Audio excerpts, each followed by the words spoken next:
solution to it, or you can remove the cause of it. And removing the cause is by far the most efficient way of doing it, because we're drowning in solutions.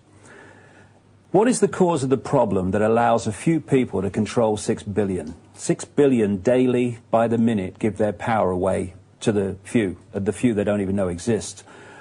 They give it away by believing that they are their body, and therefore, once you identify with Charlie Smith or Ethel Jones, you're identifying with a sense of limitation, with a sense of powerlessness, with a sense of little me.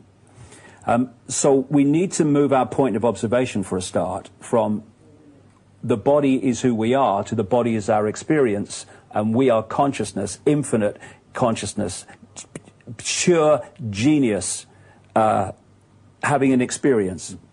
And if you get so caught in body consciousness, and the five-sense awareness is basically your only way of decoding and perceiving the world, you cut yourself off from the full magnitude of who you are, and basically, instead of you infinite consciousness, that which leaves the body at what we call death, that which near-death experiences are having and being aware of when they leave the body, what they really are, infinite consciousness. And they talk about how their minds and consciousness massively expands to multiple levels once they leave the body. Why? Because the body operates like a telescope. It takes us down and focuses in a tiny range of frequencies, which we call this reality. That's fine, it's an experience. But if you get so caught in this reality that you identify the vehicle with you, you cut yourself off from the true magnitude of who you are. Now, this whole conspiracy is based on getting people into that state, because once they're in that state, they become a herd of sheep, basically. And controllable and manipulatable. Once you move your point of observation, and I've done it, and I've seen others do it, and really I can't emphasize this enough.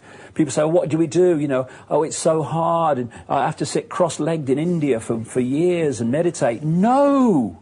No! You just have to move your point of awareness and your point of self-identity and live it from I am Ethel Jones to I am infinite consciousness having experienced as Ethel Jones.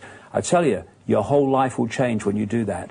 And the key thing then, as I was saying in that clip, is when you move your point of observation, your energy changes, your energetic field changes. So what you're putting out changes, so what you bring towards you in people, places, experiences, opportunities changes. And what people experience in that initial period is their life breaking down. I did it in public. And as your life breaks down, you think it's terrible, everything's going wrong, oh, my life's breaking down, my relationship's broken up, this has gone wrong, this has gone wrong, when in fact, what is happening is the old programs are breaking down as you change, and the manifestations of those programs, your old life, is breaking down. It's a good thing, enjoy it, go with it, because on the other side of it, is the paradise that you were looking for when you put out the intent. Life presents your greatest gifts so often, it has for me, as your worst nightmare. But with hindsight, you realize it wasn't your worst nightmare, it was your greatest gift. It's like every cloud has a silver lining. Now, we've got just about a minute left, so I'm going to ask you this very quickly. There's 3 or 4 people all here texting in with the same question. How can we do something about this? How can we make change? I've just said the first thing we need to do. Einstein said, quite rightly, words to the effect of, you cannot solve problems with the same level of consciousness that created them. And that's what we've been doing because of the way that our consciousness has been suppressed. You have a political party with a certain political consciousness, and they do this. Another party replaces them with the same kind of consciousness. It's got a different name, but they do the same. That's why nothing changes. We need a consciousness shift, and that means moving our point of observation.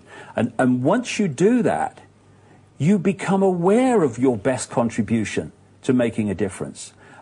You don't have to keep saying to people, what should I do? What do you think I should do? Because the body and thought and intellect and what should I do is a very low level of consciousness. Right. I've got to stop you there, David, because we're running into a break. Sorry about that. We will I'll run with continue you on then. this in just a moment. Yeah, let's run together. Join us in a few more minutes for more. Now That's Weird.